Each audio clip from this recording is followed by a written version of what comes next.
का स्कोप ही नहीं रह गया। 15-16 जून के बाद कहने सुनने को रह का गया साहब। पूरा जो हमारा, अरे युद्ध कब करो, वही तो हम पूछ रहे हैं। मैं जवाब दूं। अबे नीच आदमी, बदतमीज वाहियात, मेरे सेठ साहब फौज में झकड़ी मारी थी। मादर चौथ। मेजर साहब चैनलों पर तमाशा जारी है, अलग अलग तरह का तमाशा। डिबेट के नाम पर, बहस के नाम पर जिस तरह से गाली गलौज हो रही है, एक दूसरे के गिरबान पकड़ने की कोशिश की जा रही है, एंकर जिस तरह से चीख चिल्ला रहे हैं, सरकार विरोधी लोगों को की इज्जत उतारने पे तुले हुए हैं, लोगों को अपमानित कर रहे हैं, ये अपने आप में एक बड़ा सवाल है पूरे पत्रकारिता। और गालिब का एक शेर याद आता है कि बाजीचे इत्फाल है दुनिया मेरे आगे, होता है शब रोज तमाशा मेरे आगे। टीवी पर ये तमाशा हम रोज देख रहे हैं। टीवी में माँ बहन की गालियों के बाद अब बहस छिड़ गई कि डिबेट के नाम पर चैनल और कितना गिरेंगे। नीचे गिरने की अब कौन सी हद बाकी रह गई है। डिबेट के नाम पर देश के लोगों के अंदर जहर भरने का खेल कई साल से लगातार जारी है। एंकरों की भूमिका पत्रकारों की कम, सरकारी एजेंट की ज्यादा हो गई है। पहले राजा महाराजाओं के कसीदे पढ़ने और उनका मनोरंजन करने के लिए दरबारी और भांड हुआ करते थे। अब ज्यादातर चैनलों के एंकर इस भूमिका में दिखाई दे रहे हैं।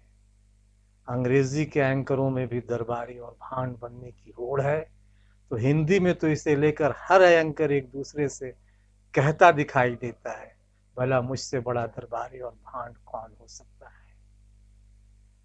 चैनलों पर चीख चिल्लाहट तो आम बात हो गई है। एंकरों की भूमिका बढ़ी है। चैनलों में एक दूसरे से आगे निकलने की होड़, इस टीआरपी की होड़, और इस होड़ में चैनल लगातार अपनी साख खो रहे हैं। उन पे सवाल खड़े हो रहे हैं, उनकी विश्वसनीयता कम हो रही है। हालांकि ये भी सच है कि इन तमाम बातों के बावजूद समाज में नफरत का जहर भी वे लगातार परोस रहे हैं। चिल्लापो तो रोज देखते हैं, और जिस तरह की भाषा सुनाई पड़ती है तो अपने आप में कई सवाल खड़े करती है। जिस संस्कृति की दुहाई हम देते हैं, जिस समाज की बात करते हैं, जिस इतिहास की बात करते हैं, उस इतिहास में इस तरह की भाषा का इस्तेमाल एक दूसरे के खिलाफ किस हद तक जायज है, इस पे सभ्य समाज को सोचना चाहिए। और जो भाषा आज सुनाई पड़ रही है चैनलों पे, वो गली मोहल्ले की चवन्नी छाप भाषा ही ज्यादा होती है। खुद को खलीफा कहने वाले पत्रकारों की भाषा तो इससे भी ज्यादा निचले स्तर की है। ताली थाली पीटने वाले और पिटवाने वालों ने सियासत को ही नहीं, समाज को भी इस तरह से प्रभावित किया कि जो भाषा हम घर में इस्तेमाल नहीं कर सकते, वह भाषा चैनलों पर डिबेट में सुनाई पड़ती है।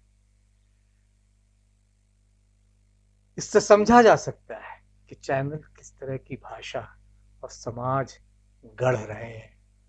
मारपीट, थप्पड़ वप्पड़ और तू तड़ाक तो हम चैनलों पर देखते ही रहते हैं। एक आम सी बात हो गई है।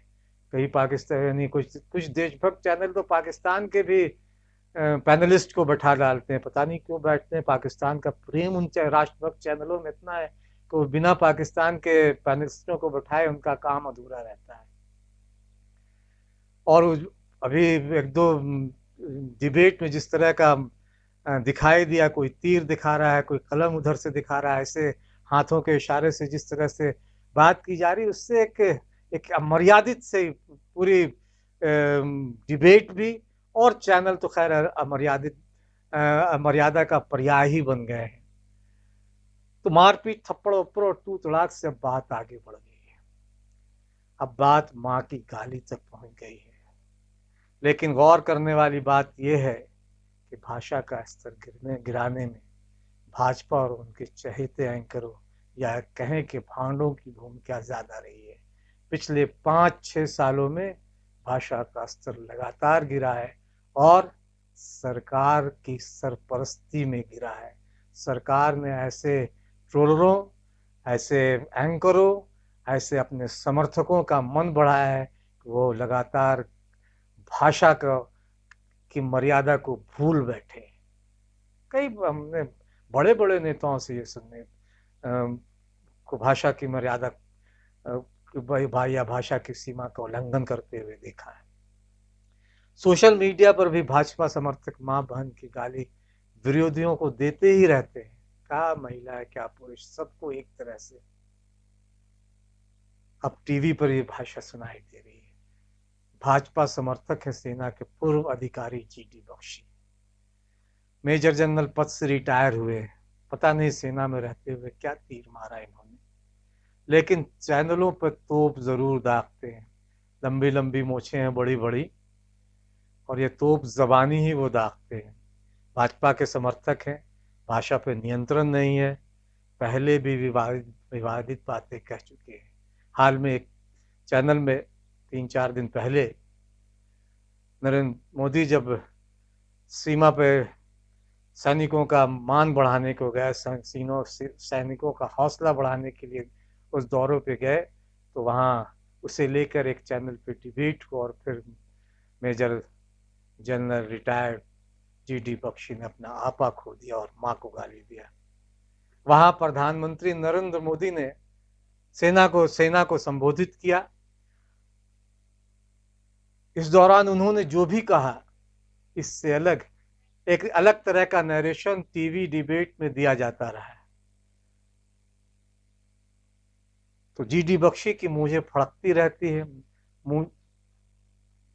मूछें फड़काकर ही वह आम लोगों और खासकर नरेंद्र मोदी विरोधियों का अपमान पहले भी करते रहे और अब भी करते हैं। हालांकि बहुत सारे एंकर भी ऐसा कर रहे हैं, लेकिन इस बार तो उन्होंने हद ही कर दी, मां की गाली दी।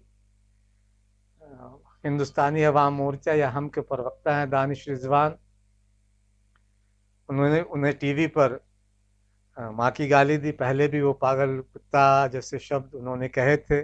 पिछले साल उन्होंने एक सार्वजनिक कार्यक्रम में बौखलाते हुए कहा था कि मुझे पाक के टॉप कमांडर चाहिए, मैं ऐसा पाकिस्तानी चाहता हूं जो बगैर पासपोर्ट वीजा के हमारे मुल्क में आए हैं। और बौखलाते उन्होंने कहा था ये कोई वैश्यावृत्ति का गढ़ है क्या। हालांकि उन्होंने जो भाषा इस्तेमाल की थी हम उसे नहीं बोल सकते।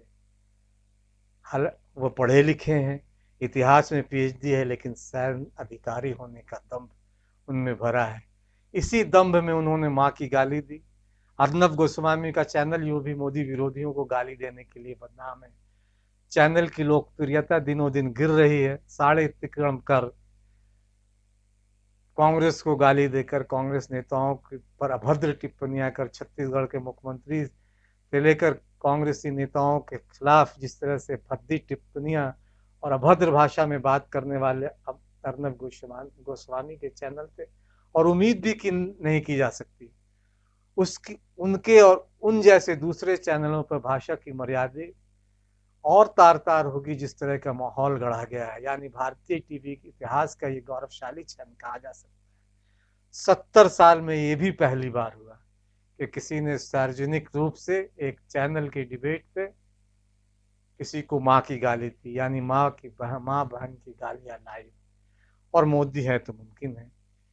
यानी अब मां बहन की गालियां सरेआम या सरे चैनल देकर विरोधियों को चुप कराने की कोशिश की जा रही है, और इस पाखंड को देशभक्ति का नाम दिया जा रहा है।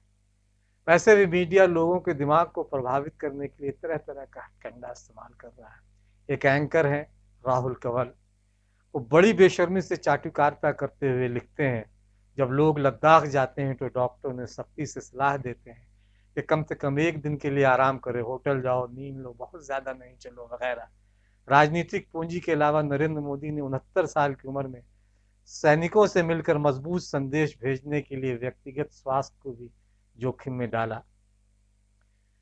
अब राहुल कंवर की याददाश्त कमजोर है, वे ये भूल जाते हैं कि 12 जून 2005 को मनमोहन सिंह तब 73 वर्ष के थे, जिन्होंने इनकी हाल ही में कार्डिक बाईपास सर्जरी हुई थी, सियाचिन ग्लेशियर की यात्रा की थी, जो समुद्र तल से 18,000 से 20,000 फुट से अधिक की ऊंचाई पे है। और जहां प्रधानमंत्री मोदी गए थे वो समुद्र तल से 10,300 फुट की ऊंचाई पर स्थित है। और इसकी बात तो जाने दें, रोहन सामाजिक संस्था ने तो वहाँ हम लोग को ये लाहौल स्पीति में जो करीब 1200-1400 फुट की ऊंचाई पे वहाँ हाफ मैराथन करवाया हम लोगों ने में। तो लोगों को भले चाटुकारिता की ये इंतहा है, लेकिन सवाल यह है कि मोदी बुद्ध के आदर्शों का जिक्र करते हैं और उनके भक्त चैनलों पर माँ बहन की गालियां देते हैं। सरकार पीटीआई को सच्चाई सामने रखने के लिए तो धमकाती है, लेकिन प्रसार भारती इन चैनलों पर किसी तरह की कार्रवाई नहीं करता, क्योंकि मोदी है तो मुमकिन है। सवाल यह भी है कि क्या चैनल अब इस गालीबाज सैन्य अधिकारी पर पाबंदी लगाएंगे, उन्हें भविष्य में अपने पैनल पर डिबेट में नहीं बुलाएंगे? क्या ऐसा होगा? और अगर ऐसा नहीं होगा तो सचमुच देश की संस्कृति सभ्यता की दुहाई देने वाले देशभक्त चैनलों पर बड़ा सवाल खड़ा रहेगा। ये सवाल तमाम सभ्य समाज के सामने भी बराबर कई तरह से सर उठा के खड़ा रहेगा कि क्या अब देश में विरोध की आवाज को गालियों से दबाया जाएगा? सुने कि क्या कहा मेजर जनरल जीडी बख्शी ने, और अगर इसे ठीक लगा हो तो लाइक, शेयर और सब्सक्राइब करें। का स्कोप ही नहीं रह गया। 15-16 जून के बाद कहने सुनने को रह का गया साहब। युद्ध करो, पूरा जो हमारा, अरे युद्ध कब करो वही तो हम पूछ रहे हैं। मैं जवाब दूं। अबे युद्ध करो, नीच आदमी, बदतमीज भाइया, मेरे सेट के साथ फौज में झक नहीं मारी थी। मादर चौथ मेजर साहब तो